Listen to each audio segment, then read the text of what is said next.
Ya, oke guys. Assalamualaikum. Balik lagi dengan Jaki. Hari ini tanggal 13 Agustus ya guys. Pagi-pagi nih guys. Market belum buka pukul 6:12. Dan ada banyak yang, Bang, coba bahas Hexa. Laporan keuangan kuartal 1 2024-nya turun. Nah, lu harus kita harus paham nih guys ya. Hexa ini tahun bukunya di tahun 2024 ya, itu dimulai dari bulan Maret 2024 sampai Maret 2025. Artinya, kuartal satunya Hexa itu terjadi di bulan Maret 2024 kemarin, bukan dari Januari. Dari bulan Maret sampai bulan Juni. Memang seperti itu Hexa dan itu sudah disetujui oleh regulator. Nah, berarti kita harus melihat apa yang terjadi di kuartal 2. Bukan kuartal 2 sih, ntar lu bingung. Berarti kita harus melihat apa yang terjadi di bulan Maret tahun 2024, tanggal 1 Maret sampai 30 Juni tahun 2024. Nah, sekarang IPS dia 111 ya guys ya. Kursnya ada di angka 16.000. Nah, Hexa ini jangan disamakan dengan UNTR. Betul, dia 11-12 dengan UNTR. Tapi perbedaannya Hexa ini dengan UNTR, kalau UNTR ini alat berat ya dan terintegrasi. Jadi selain dia jualan alat berat ya, dia distribusi alat berat, dia punya tambang, dia punya jasa pertambangan, dia juga sebenarnya bisa dikatakan perusahaan investasi karena dia banyak tuh investasi-investasi ke segmen nikel, hydro, renewable energy, dan sebagainya. Jadi, UNTR ini bisa dikatakan perusahaan yang segmennya banyak. Kalau Hexa ini fokus alat berat. Dia fokus alat berat, tok. Gitu guys. Nggak ada dia jasa pertambangan, nggak punya tambang. Nah, segmennya dia ada penjualan alat berat, ada jasa penyewaan. Nah, ini guys, penyewaan alat berat. Ada penjualan suku cadang dan jasa pemeliharaan. Porsi revenue-nya yang paling besar adalah penjualan alat berat. Marginnya itu di angka 6%. Ya guys ya. Jadi penjualan alat beratnya sebenarnya tipis marginnya. Jasa penyewaannya kontribusi kepada revenue itu di 3%. Marginnya lebih besar daripada penjualan, ada di angka 17%. Kemudian ada penjualan underdeal dan suku cadangnya Hexa. Itu porsi di pendapatan 26%. Marginnya paling besar di antara segmennya, ada 26% juga. Sama jasa pemeliharaan. Jasa pemeliharaan ada di angka 17%, porsi di pendapatan, marginnya ada 23%. Nah, jadi kalau misalkan penjualan alat berat turun, ya, dan dia merupakan porsi yang paling besar di revenue-nya Hexa, ya berarti labanya turun juga. Dan ini nggak terjadi di Hexa doang. UNTR juga begitu. Bagusnya UNTR adalah dia nggak cuman distribusi dan jualan alat berat. Itu yang gue maksud guys. Makanya di laporan keuangan Hexa, perhatikan ya guys ya. Jasanya untung, ya.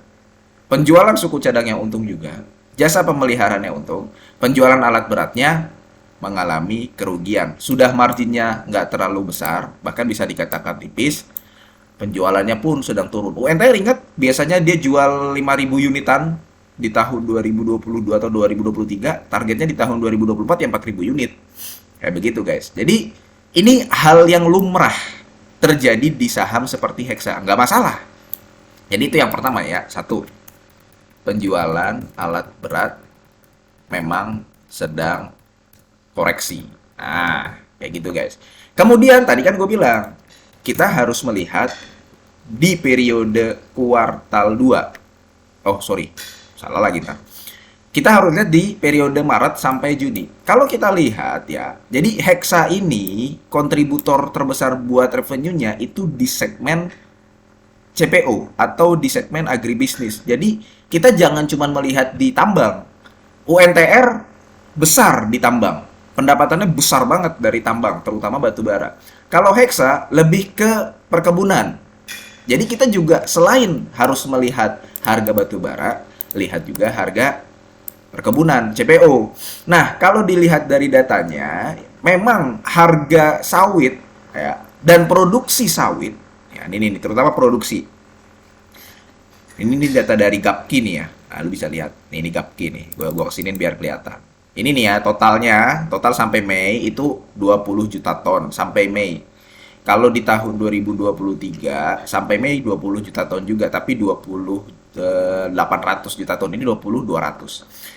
20.000 ini 20.000 ini 20 juta ton ya. Berarti kalau misalkan 222 ini adalah 20 juta ton 200 20 juta 200 ton gitu. Paham ya guys ya? Nah, sekarang produksi. Produksi di bulan April tahun 2024 itu 4 juta ton.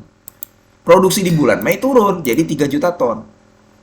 Kayak gitu guys. Jadi ini secara year on year pun ya, kalau dibandingkan dengan tahun 2023, produksi dari CPO itu sendiri, ya ini nih guys nih, produksi CPO itu sendiri turun.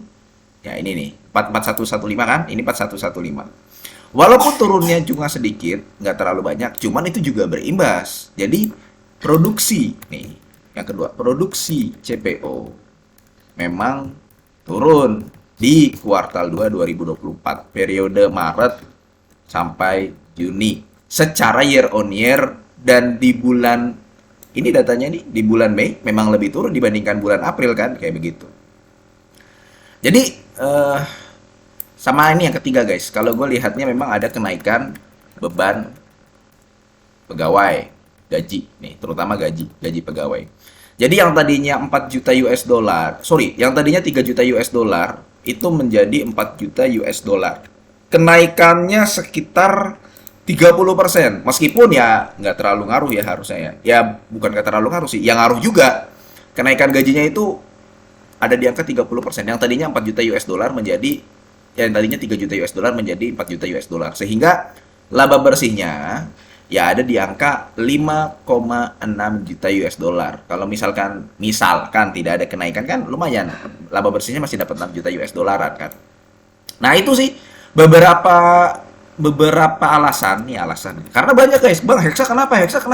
Ya ini penjualan alat berat, bisnis alat berat memang sedang turun. UNTR juga kalau misalkan nggak terlalu banyak segmennya, ya dia turun juga kan.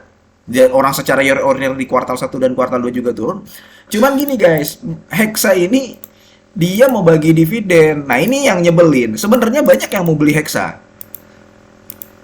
Dia mau bagi dividen. Walaupun labanya turun, sahamnya nggak turun guys. Karena ada harapan investor. Hexa ini akan membagikan dividen yang gede lagi. Bayangin kalau misalkan dividennya dibagikan 80% aja, ya dia bisa di atas 10% loh yieldnya. Dan itu bagus, sangat bagus. Dapat dividen 10% secara cuma-cuma, lu tinggal beli, bukan cuma-cuma sih, lu tinggal beli sahamnya dapat 10%, gak ngapa-ngapain, des. Enak, kayak gitu.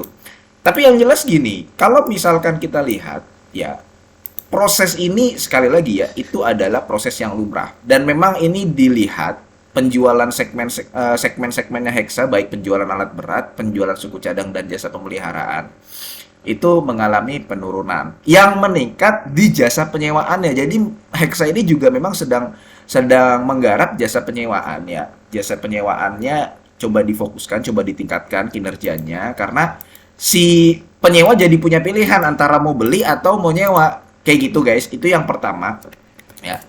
Hexa mencoba meningkatkan kinerja penyewaan.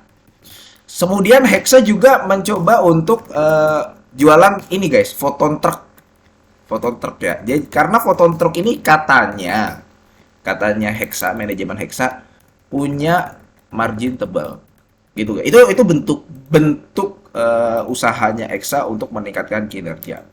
Jadi sekali lagi guys ya, kesimpulannya Hexa masih menarik untuk dikoleksi, apalagi mau bagi dividen. Penurunan ini adalah sebuah hal yang lumrah terjadi karena memang ya itulah risikonya. Jadi lu kalau beli saham, lu kalau mengetahui dan koleksi saham seperti Hexa, ya lu juga harus tahu kondisinya begini gitu loh. Kondisinya lagi begini. Tapi dia mau bagi dividen. Oke, mudah-mudahan video ini bermanfaat dan semoga lu sehat selalu sehingga kita bisa bertemu kembali di video-video selanjutnya. Ini bukan ajakan jual beli ya guys ya. Gua akhiri, wassalamualaikum warahmatullahi wabarakatuh.